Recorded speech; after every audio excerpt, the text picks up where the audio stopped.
que personne ne doit assurer sa sécurité aux dépens de celle des autres et aucun État ou groupe d'États ou organisation ne peut être mandaté à assurer la sécurité du monde et de la paix dans cette zone et ne pas prétendre à une sphère d'influence dans ce domaine. Donc, toutes ces résolutions ont été piétinées et les autorités occidentales ont commencé à agir de façon résolument contradictoire. L'exemple le plus clair est le bombardement de la Yougoslavie en 1999 avec l'usage de bombes à uranium appauvri qui ont provoqué des nombres de maladies tant chez la population serbe que les militaires de l'OTAN lui-même. Et le président Biden avait dit lui-même qu'il fallait couper tous les ponts sur la rivière Dvina et qu'il fallait bombarder les Serbes. Et aujourd'hui, on appelle les Serbes à retourner leur pays et cesser de se vexer. C'est vrai qu'en matière de vexation, les États-Unis ont accumulé une expérience très riche en bombardant Hiroshima et Nagasaki. Mais encore une fois, vous savez que Anthony Blinken, lors d'une réunion, avait regretté les souffrances des bombardements, mais n'avait pas eu l'audace de dire qui les avait lancés. Et après la Deuxième Guerre mondiale, il y a eu des dizaines d'aventures militaires hasardeuses des États-Unis qui sont dénuées de toute légitimité. Et aujourd'hui, on voit que l'intervention américaine et de sa coalition en Irak, en infraction à la résolution de l'Irak, de même que ça a été fait en Libye en 2011, on a vu des centaines de milliers de tués. Et l'ingérence américaine dans les États ex-soviétiques est aussi une manifestation des infractions à la charte de l'ONU. Il y avait leur implication dans le coup d'État de Kiev et les tentatives aussi en Biélorussie en 2020. Et les anglo-saxons qui dirigent tout le monde occidental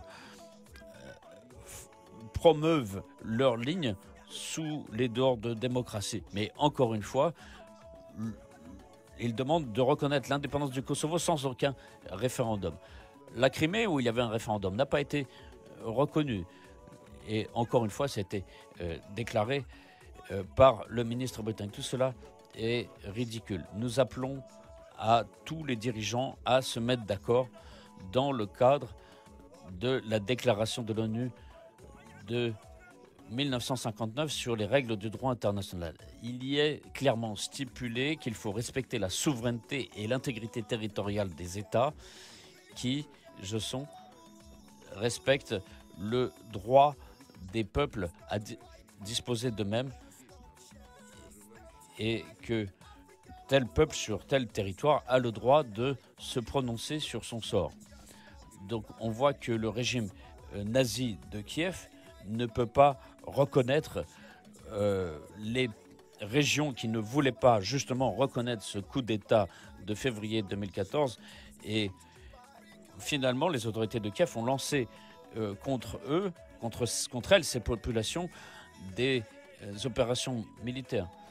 On retrouve encore la question des Serbes de Kosovo, puisque Paris, par exemple, avait proposé un statut pour le Donbass, et comme pour les Serbes du Kosovo, cela n'a pas été respecté. Notre secrétaire général, le 19 mars, dans sa citation, dans son allocution, avait dit que nous sommes les peuples qui sont la source du véritable pouvoir. Il faut pour cela l'accord, je le souligne, de ceux qui sont gouvernés. Et les tentatives qui ont été faites pour trouver une solution pacifique ont été faites à Minsk et qui ont été approuvées à l'unanimité par le Conseil de sécurité. Tous ces engagements ont été piétinés par les pays occidentaux et qui ont même reconnu presque avec fierté avoir n'avoir jamais eu l'intention de respecter les accords de Minsk, mais simplement de permettre à l'Ukraine de s'armer contre la Russie. Donc c'était une infraction directe aux engagements des membres du Conseil de sécurité de l'ONU. Et tous les pays s'étaient engagés à respecter ces accords. Et nos actions ont toujours visé à éviter toute confrontation et voir les propositions du président Poutine sur la validation de garanties de sécurité pour la Russie. Et toutes ces propositions ont été méprisées. Personne ne nous a dit que l'OTAN ne se continuerait à s'étendre vers l'Est.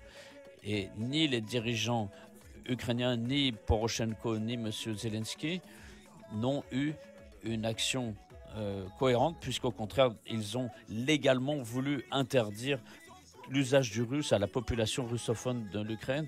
Ils s'attaquent aux traditions religieuses en infraction directe à la constitution ukrainienne. Parallèlement, le régime de Kiev instaure de façon légale les pratiques nazies et organise à Kiev et dans d'autres villes des marches au flambeau sous les drapeaux de division SS. Les pays occidentaux ont fermé les yeux, n'ont rien dit. Et on voit qu'il y a cette tentative de vouloir affaiblir la Russie dans sa politique stratégique. Et l'Occident se dit prêt à saper toute velléité de la part de la Russie d'établir des règles au moins justes. Comment vont évoluer les relations internationales? Par le consensus, dans l'équilibre des intérêts, sans promotion agressive d'une hégémonie. On ne peut pas regarder la question ukrainienne de façon unilatérale. Il faut respecter la charte de l'ONU dans toutes ses manifestations. La Russie a clairement fixé les objectifs qu'elle s'est fixés pour l'opération militaire spéciale, c'est-à-dire supprimer de la proximité des frontières russes toute menace militaire et protéger les populations qui sont légalement, conformément à la Convention sur les droits des peuples à disposer d'eux-mêmes, qui se sont manifestés pour leur autonomie et défendre la mémoire de leurs ancêtres. Pourquoi nous battons-nous? Sur fond de l'hystérie européenne occidentale. On va demander qu'est-ce qu'ont fait les États-Unis et les Européens en Yougoslavie. Est-ce qu'il y avait une menace pour leur sécurité? Est-ce qu'il y avait une menace pour leur peuple, pour leur langue? Quelles étaient les normes internationales utilisées pour justifier l'agression contre la Yougoslavie en 1999, en détruisant toutes les structures économiques, par exemple de l'Irak et de la Libye, qui se trouvent à des milliers de kilomètres des côtes américaines. Le secrétariat de l'ONU a été phagocyté par les Américains et on voit ce déséquilibre toujours en faveur de l'OTAN. Et jusqu'à récemment, le secrétaire général cherchait au moins à respecter un équilibre. Mais on voit que de plus en plus, le personnel du secrétariat général ne cherche même pas à se cacher en soutenant cette politique déséquilibrée. Et je prie le secrétaire général de respecter avec tout son personnel la charte de l'ONU. J'appelle également la direction du secrétariat général de préparer des documents sur les questions évoquées aujourd'hui pour la paix, pour le maintien de la paix et de proposer aux pays membres des voies de consensus dans le respect des intérêts et non pas dans l'intérêt de certains pays en particulier. Et ce fameux milliard d'or. En parlant de multipolarité, il ne faut pas se limiter au contexte international. Comme on dit, on ne peut pas ignorer la démocratie dans le contexte international. Donc la multipolarité, la démocratie doivent être respectées tant à l'intérieur qu'à l'extérieur des pays.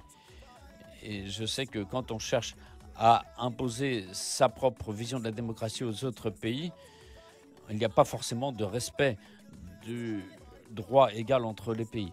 Et sur l'arène internationale, on voit aussi cette volonté de réprimer les démocraties, notamment avec l'usage d'instruments de répression de plus en plus sévères, comme c'est le fait par exemple de façon criminelle par le régime de Kiev. Chers collègues, nous nous trouvons de nouveau en période de guerre froide. C'est même peut-être aujourd'hui une situation plus dangereuse qu'à l'époque de la guerre froide. Il y a une perte de foi en la multipolarité dans ce contexte de mondialisation où Washington renonce à toute diplomatie mais veut vaincre notamment la Fédération de Russie sur le champ de bataille. Donc tous les appels à la responsabilité, à la reprise du dialogue s'achèvent par le fait que certains ont choisi de saper la sécurité internationale et la discussion. Nous devons revenir aux principes essentiels de la charte de l'ONU avec plus de diversité, et cette multipolarité doit faire que l'ONU doit s'adapter à une nouvelle architecture plus diversifiée. Il est important de réformer le Conseil de sécurité en admettant plus de pays d'Asie, d'Afrique et d'Amérique latine. Aujourd'hui, la surreprésentation des pays occidentaux sape le principe de diversité. À l'initiative du Venezuela, a été mis en place un groupe de soutien à la Charte de l'ONU. Nous appelons tous les pays à participer à ce groupe de soutien. Il ne faut pas non plus mépriser le potentiel des BRICS et de l'Organisation de coopération de Shanghai, de la CEI, de l'Organisation de coopération eurasiatique et toutes les différentes organisations régionales dans les pays du Sud. Et ce soutien à la diversité peut être fait grâce à beaucoup de pays qui cherchent de détourner leurs collègues de l'ordre du jour, mais qui cherchent à cacher leurs responsabilités face aux infractions qui y sont faites aujourd'hui. Notre souci, c'est de préserver l'équilibre de l'Organisation des Nations Unies de façon à ce qu'elle représente effectivement la politique internationale. Et la clé du succès ici, c'est un travail qui doit être fait en renonçant aux intérêts isolés, mais dans le respect de l'égalité entre les pays. Et c'est ce que tous les pays avaient signé en ratifiant la Charte de l'ONU. Le président Poutine avait proposé d'établir un Conseil de sécurité permanent aux membres permanents du Conseil de sécurité, et le document a été soutenu par la Chine et la France, mais aujourd'hui il n'a pas de suite parce que on voit que certains pays ont un privilège par rapport à d'autres, et cette responsabilité particulière vis-à-vis de la charte de l'ONU pour maintenir la sécurité est justement une donnée impérative et prioritaire face aux actions des pays occidentaux.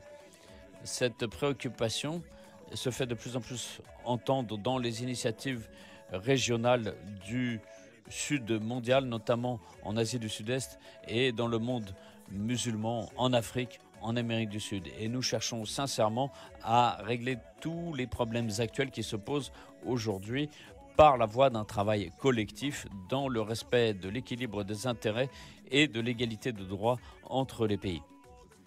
Et en conclusion, je tiens à attirer l'attention de tous les journalistes qui couvrent actuellement notre réunion. Vos collègues des médias russes n'ont pas pu venir ici. L'ambassade des États-Unis à Moscou leur a fait des brimades en leur refusant en leur accordant un visa juste au moment où notre avion décollait. Donc l'absence de journalistes russes fait que vous devez au moins couvrir cet événement de façon objective pour que votre auditoire ait au moins une vision objective. Je vous remercie pour votre attention et je reprends mes fonctions de président du Conseil de sécurité de Afrique Média, le monde, c'est nous.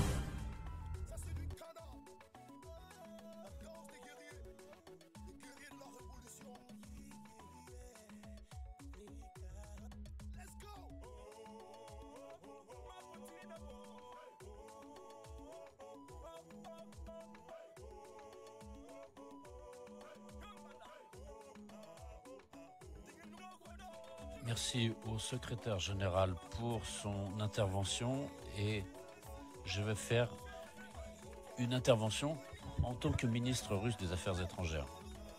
Monsieur le secrétaire général, chers collègues, il est symbolique que notre réunion se fasse dans les contextes des dates importantes de la résolution